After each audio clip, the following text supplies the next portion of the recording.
A fellow speaker gave me writing advice years ago that I tried for a while, and it was terrible advice, at least from me.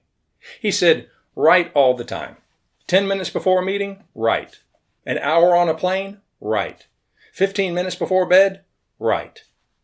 That might work great if you're writing nonfiction, but my business books are parables, fiction. And fiction doesn't work that way, at least not for me. The story has to develop. The characters have to breathe. And sometimes that takes hours of uninterrupted time, not 15 stolen minutes here and there. So when I write, I get away. My first book was written at a bed and breakfast in Wimberley, Texas. My second book was written in a cabin on a ranch. And Tell Me Something Good? Well, COVID made that decision for me. I wrote it at home. My routine is simple. I put on my red hat. Years ago, I had hats embroidered with the Verbalocity logo. One of them was red, and it became my writing hat. No deep reason for it. It's just what I did, and continue to do. Today, it's a red Tell Me Something Good hat. Someone once said that people write so they can learn what they know. You have to get it out of your head so you can step back and see what's actually there. That's exactly what writing is for me. I don't always know what I think until I see it on the page.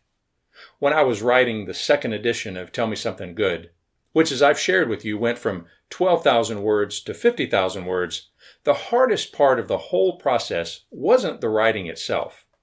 I got a degree in journalism and I've always liked the written word, so writing was the easy part.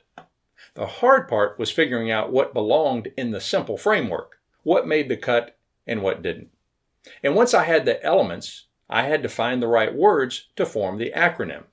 That was probably the most mentally exhausting part of the entire project.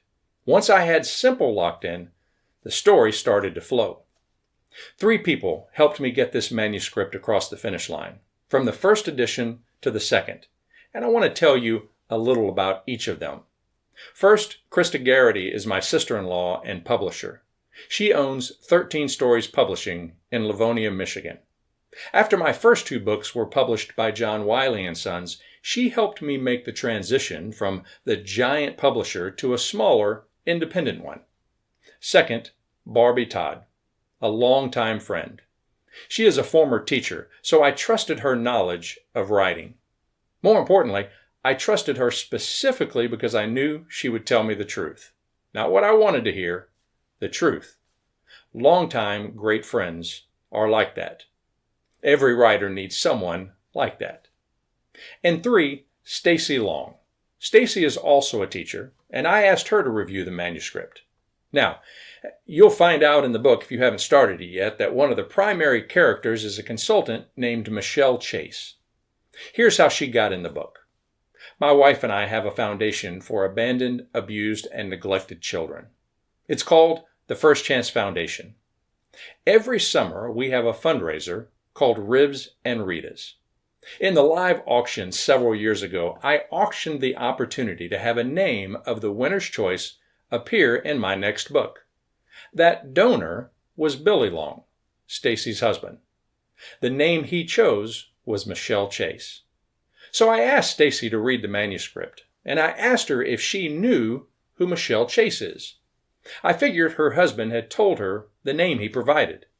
She smiled and said, "Michelle is my middle name. Chase is my maiden name."